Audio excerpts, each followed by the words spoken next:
கர்நாடகாவில் 14 தொகுதிகளுக்கான முதற்கட்ட தேர்தல் கடந்த 26ஆம் தேதி நடந்து முடிஞ்சிருக்கு. இதுல ஹசன் தொகுதியோட வேட்பாளரும் முன்னாள் பிரதமர் தேவேகவுடா அவர்களின் பேரனுமான பிரஜ்வால் ரேவண்ணா மீது எழுப்பப்பட்ட பாலியல் குற்றச்சாட்டுகள் மாநிலம் முழுவதும் மிகப்பெரிய அதிர்வலையை ஏற்படுத்தியிருக்கு. இந்த முறை பாஜகவுடன் கூட்டணி அமைச்சு தேர்தலை சந்தித்த மதச்சார்பற்ற ஜனதா தளத்துக்கு 3 தொகுதிகளை ஒதுக்கியிருக்காங்க.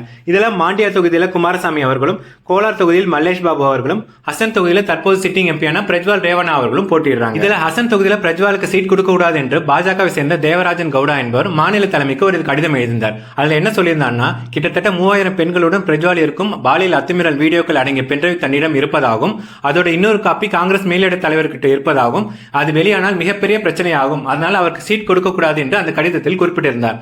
ஆனால் அந்த எதிர்ப்பையும் மீறி இந்த முறை ஹசன் தொகுதியில் மீண்டும் பிரஜ்வால் ரேவண்ணாக்கு சீட் வழங்கப்பட்டிருந்த நிலைமையில் தேர்தலுக்கு முதல் நாள் இந்த வீடியோக்கள் மாநிலம் முழுவதும் வெளியாகி மிகப்பெரிய பரபரப்பு உண்டாக்கியிருக்கு. இது சம்பந்தமா மாநிலத்தில் ஆளும் காங்கிரஸ் அரசு தனியாக ஒரு விசாரணை கமிஷன் அமைத்திருக்க நிலைமையில பிரஜ்வால் ரேவண்ணா அவர்கள் இந்தியாவிலிருந்து தப்பி ஜெர்மனிக்கு சென்று விட்டதாக ஒரு தகவல் வெளியாயிருக்கு. இந்த நிலையில் தேவேகவுடா அவர்களின் மகனும் பிரஜ்வால் அவர்களின் தந்தையுமான HD ரேவண்ணா அவர்கள் வீட்டில் பணிபுரியும் பெண் ஒருவர் காவல் நிலையத்தில் புகார் அளித்திருக்கிறார். அதில் தந்தையும் மகனும் சேர்ந்து தனக்கு பாலியல் துன்புறுத்தல் அளித்ததாக அவர் கூறியிருக்கிறார்.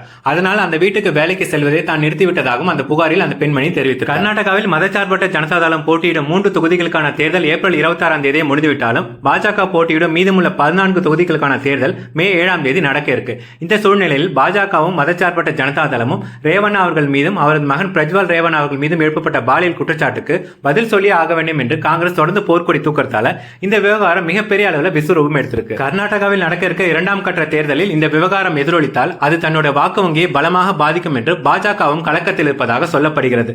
இந்த நிமிடம் வரை பாஜக தரப்பிலிருந்தோ ஜனதா தளம் தரப்பிலிருந்தோ எந்த ஒரு உரிய விளக்கமும் தரப்படவில்லை என்பது குறிப்பிடத்தகுந்த விஷயம்.